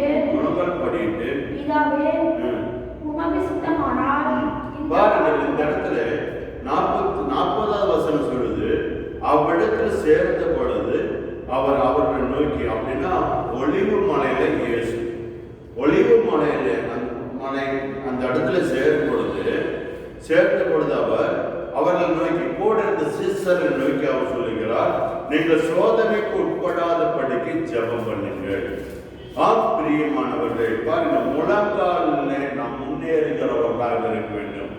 முழங்கால் படியிட்டு ஜெபி. இயேசு பாருங்க நமக்கு முன்மாதிரியாக முழங்கால் படியிட்டு அவர் ஜெபம் பண்ணினார். பாருங்க, முழங்கால் படியிட்டு. அப்ப உங்க ஜெபம் முழங்கால் ஜெபமாக இருக்க வேண்டும். முழங்காலிலே நின்று ஜெபித்து நீங்கள் ஆவிக்குரிய வாழ்விலே முன்னேறுகிறவர்களாக நீங்கள் இருக்க வேண்டும். அடுத்தது 11வது காரியம், யோவான் 16வது அதிகாரம் 1வது வசனத்தை நாம் வாசிக்க கேட்போம். யோவான் 16வது அதிகாரம் 1வது வசனம். நீங்கள் இடரல் அடையாதபடிக்கு இவைகளை உங்களுக்கு சொன்னேன். அப்படி என்றால் நீங்கள் இடரல் அடையாதவர்களாக உங்கள் வாழ்க்கையில ஆவிக்குரிய வாழ்க்கையில இடர்களுக்கு நீங்கள் இடம் கொடுக்காதபடி தேவன் மேல் விசுவாசம் உள்ளவர்களாய் இருக்க வேண்டும். ஆண்டவர் மேல யாருக்கெல்லாம் விசுவாசம் குறைவு இருக்குதோ அவர்கள் இடறுகிறவர்களாக இருப்பார்கள். தேவனை சார்ந்து இருக்கிறது அவர்களுக்கு மிகுந்த சவாலான காரியமாக இருக்கும். பிரியமானவர்களே, பாருங்க, நீங்கள் இடர்கள் அடையாதபடிக்கு இவைகளை உங்களுக்கு சொல்லுகிறேன். 2வது வசனம் பாருங்க, அவர்கள் உங்களை ஜெப ஆலயங்களுக்கு புறம்பாக்குவார்கள், மேலும் உங்களை கொலை செய்கிறவன் தன் தேவனுக்கு தொண்டு செய்கிறவன் என்று நினைக்கும் காலம் வரும். அவர்கள் பிதாவையும் என்னையும் அறியாதபடினாலே இவைகளை உங்களுக்கு செய்வார்கள். அப்போ பிதாவாகிய தேவனையும் ஆண்டவராகிய கிறிஸ்து இயேசுவையும் அறியாதவர்கள் நமக்கு சில காரியங்களை செய்வார்கள், சில எதிரானவைகளை செய்வார்கள். நாங்கள் இன்றைக்கு வரைக்கும் அதையெல்லாம் சந்தித்துக் கொண்டுதான் ஆண்டவருக்காக ஊழியத்தை செய்து கொண்டு இருக்கிறோம். ஊழியத்தை விட்டு ஓடாதபடி, பயப்படாதபடி தேவன் எங்களை பலப்படுத்தி எங்களை நடத்தி கொண்டு இருக்கிறார். இன்றைக்கு எல்லா ஊழியர்களும் அப்படிதான். அப்போ நம்ம அனுதினம் ஜெபிக்கும் போது எல்லா ஊழியர்களுக்குமே நாம் ஜெபிக்க வேண்டும், அவசியம் ஜெபிக்க வேண்டும். நம் தேசத்துல ஏராளமான தேவ ஊழியர்களை ஆண்டவர் எழுப்பி இருக்கிறார். அநேக திருச்சபைகள் இருக்கிறது. எல்லாருக்காகவும் வேதம் சொல்லுகிறது, அறுவடைக்கு ஆட்களை அனுப்பும்படி எஜமான இடத்துல வேண்டிக் கொள்ளுங்கள். இன்னும் சுவிசேஷம் அறிவிக்காத பகுதிகள், திருச்சபைகள் இல்லாத கிராமங்கள் ஏராளமானவைகள் இருக்கிறது. இதற்காக நாம் ஆண்டவரிடத்தில் என்ன பண்ண வேண்டும்? ஜெபிக்க வேண்டும். ஆகவே பாருங்கள், நீங்கள் இடர்கள் அடையாதபடிக்கு இவைகளே உங்களுக்கு சொன்னேன். அப்போ தேவன் மேலே நாம் அவிசுவாசமாக இல்லாதபடி விசுவாசம் உள்ளவர்களாக நாம் இருக்க வேண்டும். நம்முடைய நம்பிக்கை நாம் தேவன் மேலே வைத்திருக்கிற நம்பிக்கையை நாம் இழந்து போகாதபடி, எப்படிப்பட்ட எதிரான சூழ்நிலைகள் இருந்தாலும் நாம் தேவனை நம்பி தேவன் மேலே நம்பிக்கை வைத்து நாம் முன்னேறுகிறவர்களாக நாம் இருக்க வேண்டும். அடுத்தது பாருங்க, கொலோசியர் 3வது அதிகாரம் 13வது வசனத்தை நீங்கள் வாசிக்க கேட்போம். பாருங்க, அப்படியே உங்கள் வேதத்தை நீங்கள் திருப்பிக் கொள்ளுங்கள். உங்கள் வேதத்தை நீங்கள் திருப்பிக் கொள்ளுங்கள். கொலோசியர் 3வது அதிகாரம் 13வது வசனம் பாருங்கள், இப்படியாக சொல்லுகிறது. ஒருவரை ஒருவர் தாங்கி, ஒருவர் பேரில் ஒருவருக்கு குறைபாடு உண்டானால் கிறிஸ்து உங்களுக்கு மன்னித்தது போல ஒருவருக்கு ஒருவர் மன்னியுங்கள். அப்ப நாம் மன்னிப்பதிலே முந்திக் கொள்ள வேண்டும். சில பேர் சில வருத்தங்கள் நமக்கு வருத்தங்களை உண்டாக்கும்படியாக சிலர் நம்மத்தில் இருப்பார்கள், சிலர் எழுப்புவார்கள். ஆனால் அவர்கள் நமக்கு எந்த காரியத்திலே வருத்தங்களை உண்டாக்கி இருக்கிறார்களோ, எந்த காரியத்திலே நமக்கு நஷ்டங்களை உண்டாக்கினார்களோ, அந்த காரியத்துக்காக அவர்களை மன்னிப்பதிலே நாம் முந்திக் கொள்கிறவர்களாக இருக்க வேண்டும். யார் ஒருவர் மேலும் நமக்கு விரோதம் இல்லாதபடி, யார் ஒருவரை குறித்ததான கசப்புகள் நம் இருதயத்தில் இருப்பதற்கு நாம் இடம் கொடுக்காதபடி, அவர்கள் எப்படிப்பட்ட காரியங்களை உங்களுக்கு செய்திருந்தாலும், எப்படிப்பட்ட தேவையானவைகளை செய்திருந்தாலும், எனக்கு செய்திருந்தாலும் அதை நாம் மன்னிக்கிறவர்களாக இருக்க வேண்டும். ஆகவே நாம் ஒருவர் மேல் ஒருவர் கோபப்படாதபடி நாம் மன்னிக்கிறவர்களாக இருக்க வேண்டும். மற்றொருவர்கள் உங்களுக்கு எதிராக தவறு செய்தால் அதை மன்னித்து விடுங்கள். நீங்கள் மற்றவர்களை மன்னியுங்கள், உங்களையும் என்னை கர்த்தர் மன்னித்திருக்கிறார். ஆமென் சொல்லுவோமே. பாருங்கள், கர்த்தர் உங்களை மன்னித்திருக்கிறார். நாம் எவ்வளவு தவறுகள் செய்திருக்கிறோம், ஆண்டவர் மன்னித்திருக்கிறார். நம்மை ஆண்டவர் மன்னித்திருக்கிறது போலவே நாம் தேவ பிள்ளைகள் என்று சொல்லிக் கொள்கிற நாம் மற்றவர்கள் உங்களுக்கு செய்த தவறுகளுக்காக நீங்கள் அவர்களை மன்னியுங்கள். நீங்கள் தேவனாலே ஆசீர்வதிக்கப்படுவீர்கள். ஆவிக்குரிய வாழ்க்கையில் இப்படிப்பட்ட காரியத்தின் நிமித்தமாக நாம் ஒவ்வொரு நாளும் முன்னேற முடியும். வேறொருவர் மேல் நாம் கோபத்தையும் கசப்பையும் வைராக்கியத்தை வைத்திருப்போம் என்றால் ஆவிக்குரிய வளர்ச்சி தடைபட்டு விடும். தேவனுக்கு பிரியமான ஒரு வாழ்வு நாம் வாழ முடியாதபடி அந்த கோபம், அந்த வைராக்கியம், அந்த எரிச்சல் தடையை உண்டு பண்ணுகிறதாக இருக்கும். ஆம் பிரியமானவர்களே, ஆகவே நீங்கள் மற்றவர்களை மன்னித்து விடுங்கள். அடுத்தது பாருங்கள், அப்போஸ்தலர் 5வது அதிகாரம் 1-10 வசனம் வரைக்கும் நீங்கள் பின்பாக நீங்கள் என்ன பண்ணுங்கள், நீங்கள் படித்து பாருங்கள். அப்போஸ்தலர் 5வது அதிகாரம் 1-10 வசனம் வரைக்கும் நாம் பார்ப்போம் என்றால் அங்கு அனனியாவும் சப்பராவும் குறித்து சில காரியங்கள் சொல்லப்பட்டிருக்கிறது. அங்கு பாருங்க, தேவனை வஞ்சிப்பதற்காக, பரிசுத்த ஆவியானவரிடத்தில் பொய் பேசுவதற்காக, ஒரு தவறு செய்வதற்கு 2 பேருமே அங்கு உடன்படிக்கை பண்ணுகிறார்கள். கணவனும் மனைவியுமாக தேவனுக்கு விரோதமான காரியங்களை, தவறுகளை செய்கிறார்கள். ஆகவே 5வது பாருங்கள், அப்போ 13வது காரியம் என்னவென்றால், தவறுகளுக்கு நீங்கள் ஒத்துப்போகாதீர்கள். யாராக வேண்டுமானால் இருக்கட்டும், ஆண்டவர் நமக்கு வழியை காண்பித்திருக்கிறார். எப்படி வாழ வேண்டும் என்று நமக்கு கர்த்தருடைய பரிசுத்த வேதம் நமக்கு போதிக்கிறது. அதை அனுதினமும் நாம் படிக்கிறோம், கேட்கிறோம். அதன்படி வாழத்தான் நாம் நம்மை ஒப்புக் கொடுக்க வேண்டும். இதுதான் ஒரு ஆவிக்குரிய வாழ்வு. ஆவியானவரோடு கூட இணைந்து ஒரு வாழ்கிறவருடைய வாழ்க்கை அப்படிதான் இருக்கும். ஆனால் ஆவியானவரோடு இணைந்து வாழ்கிறேன் என்று சொல்லி தவறு செய்கிறவர்கள் ஆவிக்குரிய வாழ்விலே இல்லை, நிச்சயமாகவே இல்லை. ஆகவே அருமையான பிரியமானவர்களே, தவறுகளுக்கு நீங்கள் ஒத்து போகாதீர்கள்.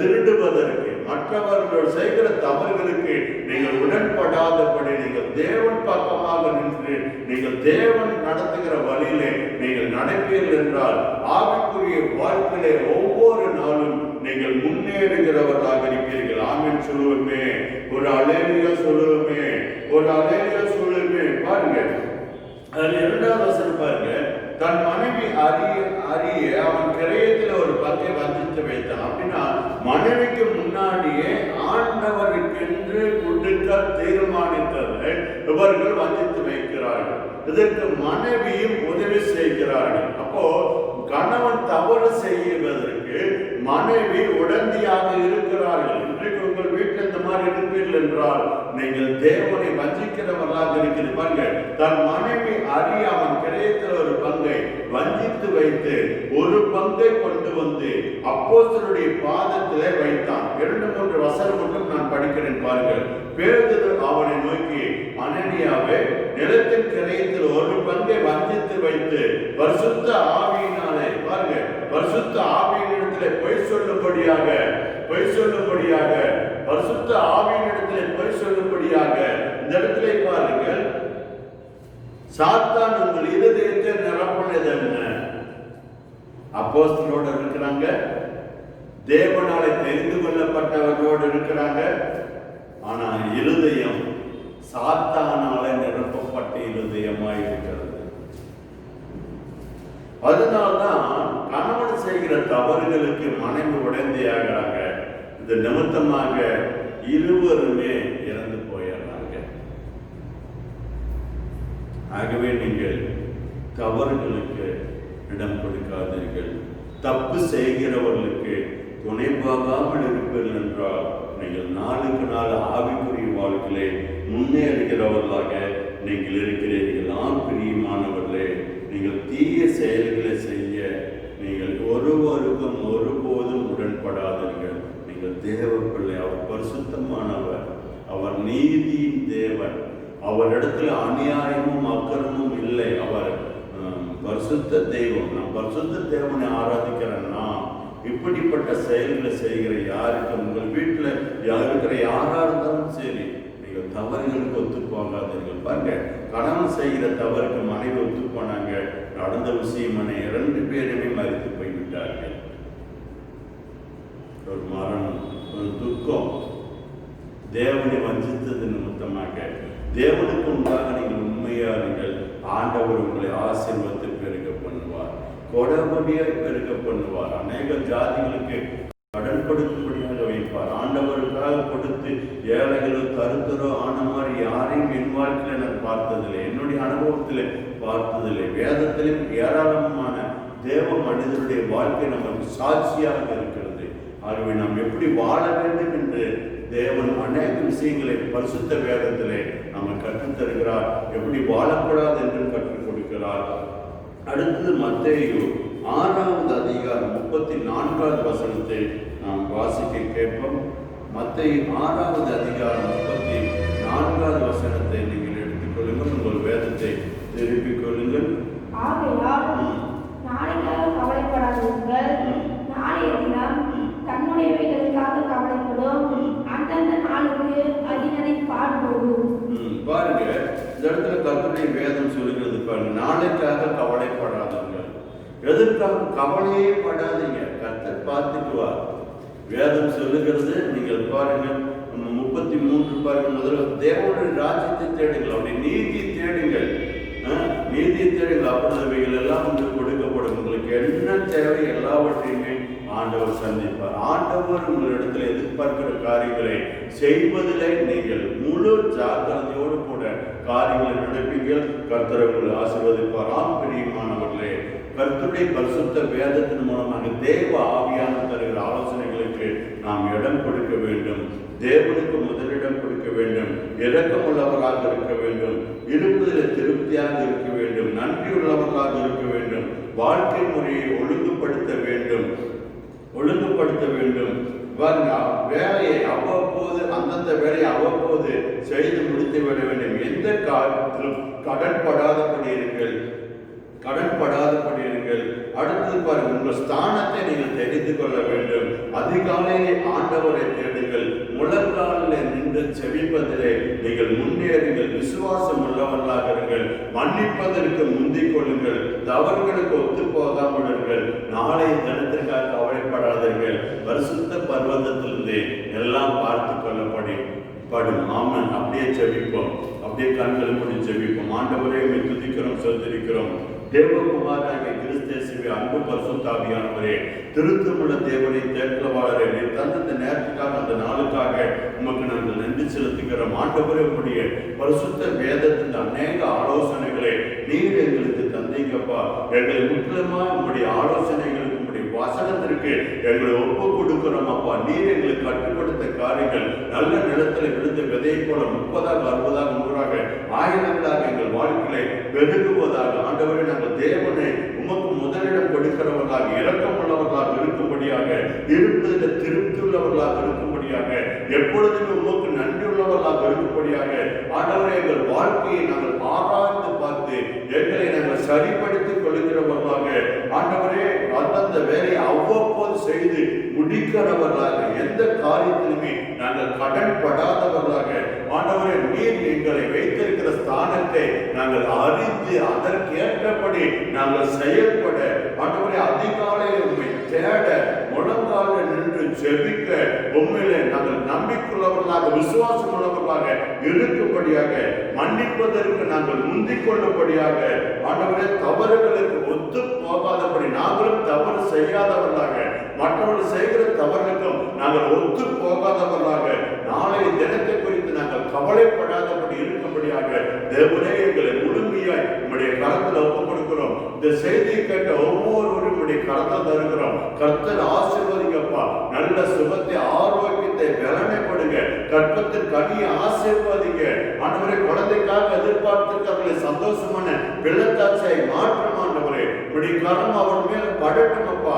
ஆண்டவரே, இந்த நாட்கள் கூட சுகத்தை எதிர்பார்த்திருக்கிறவர்களுக்கு ஆண்டவர் சுகத்தை தருவீராக. உம்முடைய ஆணி பாய்ந்த தழும்புல கரம் அவர் மேல் வைக்கட்டும் அப்பா. திரும்ப கழுகுக்கு சமமாக வாழ வயது ஆண்டவர் கட்டளையிடுவீராக. காண்டாமிருகத்துக்கு ஒத்த பெறவர்களுக்கு உண்டாகணுமா நாங்கள் செபிக்கிறோம் ஐயா. ஆண்டவரே, தரித்திரரை ஐஸ்வர்யம் உள்ளவர்களாக மாற்றுகிறவர். எல்லா வறுமையிலிருந்து, எல்லா தரித்திரத்திலிருந்து, எல்லா கடனிலிருந்து ஆண்டவர்களை விடுதலையாக்கும் அப்பா. அநேகருக்கு கடன் கொடுக்கிறவர்களாக அவர்களை உயர்த்தும் அப்பா. தேவன் இவர்களை ஆசீர்வதிப்பீராக. செய்கிற தொழில், வேலை, வியாபாரத்திலே உங்களுடைய கரம் அவர்களோடு இருக்கட்டும் ஐயா. ஆண்டவரே, இடம் வீடு கட்டுகிற காரியத்திலே உங்களுடைய உதவி ஒத்தாசையானது அவர்களுக்கு உண்டாகட்டும் அப்பா. கர்த்தர் வீட்டை கட்டாராய்கள், கர்த்தருடைய பிரயாசங்கள் விடுதலை என்று எழுதியிருக்கிறபடி தேவனே, ஒத்தாசை உம்முடைய பரத்திலிருந்து உங்களுக்கு அனுப்புவீராக. எல்லாம் தடைப்பட்ட தாமதமான நன்மையான காரியங்களை உடைய வாழ்க்கையில் தடைகளை நீக்கி நடக்க பண்ணும் ஆண்டவரே. ஆண்டவரே, உடைய மகனுக்கு, உடைய மகளுக்கு ஏற்ற துணை கர்த்தர் தருவீராக. தேவன் நீர் இந்த திருமணத்தை முன்னின்று நடத்துவீராக.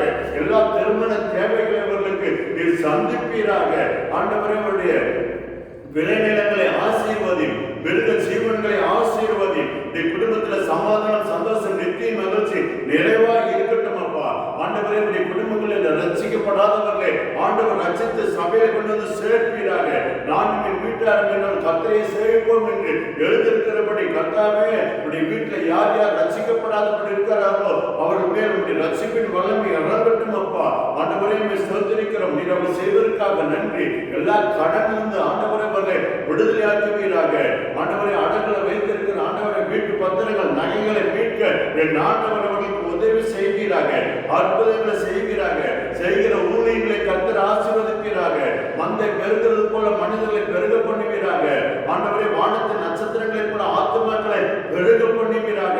நீ சொல்லி இருக்கிறபடி ஆண்டவரே, உமக்கு நன்றியுள்ள இருதயம் உள்ளவர்களாக இருந்து ஆண்டவரே அப்பா, நாங்கள் கற்றுக்கொண்ட வசனங்களை மற்றவர்களுக்கு போதித்து அவர்களை பலப்படுத்தப்படைய ஒவ்வொருவரையும் தேவையுள்ள மக்களுக்கு ஆண்டவரே, நீர் யார் யாருக்கெல்லாம் தேவையோ அவர்கள் மத்தியிலே அவர்கள் ஊழியம் செய்யும்படியாக அவர்கள் கற்றுக்கொண்ட வசனத்தை அவர்களை போதித்து பலப்படுத்துவார்களாக, நடத்துவீராக. வியாதி படுக்கையை மாற்றிப்படுவீராக. மரணத்துக்கு ஏதுவான வியாதி இருந்தவர்களை சுகமாக்குவீராக. உடல் சம்பந்தப்பட்ட வியாதி இருந்தவர்களை சுகமாக்குங்க. கிட்னி சம்பந்தப்பட்ட வியாதி இருந்தவர்களை சுகமாக்குங்க. கல்லீரல் சம்பந்தப்பட்ட வியாதி இருந்தவர்களை சுகமாக்குங்க. இருதய வியாதி இருந்தவர்களை சுகமாக்குங்க. தொண்டை சம்பந்தப்பட்ட வியாதி இருந்தவர்களை சுகமாக்குங்க. பேக் பெயின் இருந்தவர்களை சுகம் அடைவார்களாக. உடைய வல்லமை இப்பொழுது இறங்குவதாக.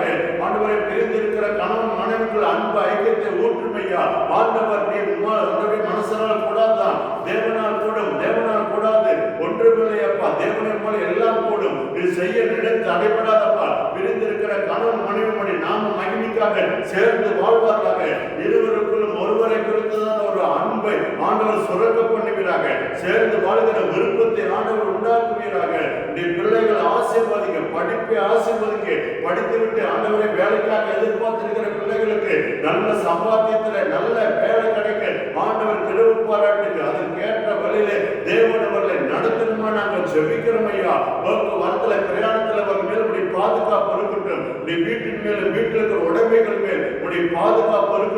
நம்முடைய வாகனங்கள், நம்முடைய பாதுகாப்பு இருக்கட்டும். எங்கள் தேசத்தில் நீர் எழுத பண்ணியிருக்கிற ஒவ்வொரு ஊழியக்காரர்களையும் ஆசீர்வதிங்கப்பா. உடைய குடும்பத்தை ஆசீர்வதிங்க. அவருடைய தேவைகளை சந்திங்கப்பா.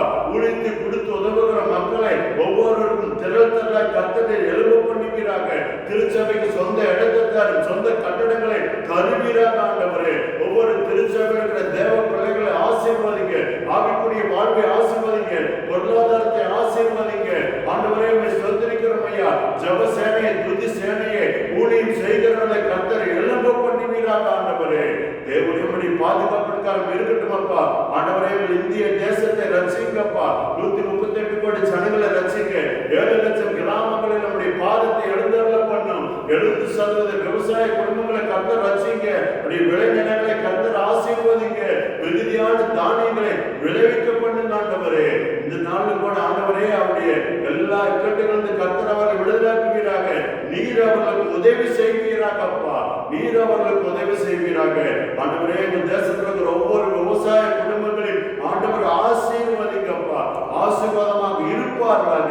தேவரே, நீர் அப்படி செய்வதற்காக நாங்கள் நன்றி செலுத்துகிறோம். எல்லா யார் யார் என்னென்ன தேவைகள் இருக்கிறார்களோ, என்னென்ன எதிர்பார்ப்பு இருக்கிறார்களோ கர்த்தர் அதை அறிந்திருக்கிறீரப்பா. ஒவ்வொருவருக்கும் என்ன தேவை என்பதை நீர் அறிந்திருக்கிறபடினாலே ஆண்டவர் உம்மை நோக்கி இந்த நேரத்தில் பார்க்கிற ஒவ்வொருடைய முகத்தை கர்த்தர் பிரகாசம் அடைய பண்ண ஒத்தாசை பலத்திலிருந்து அனுப்புவீராக.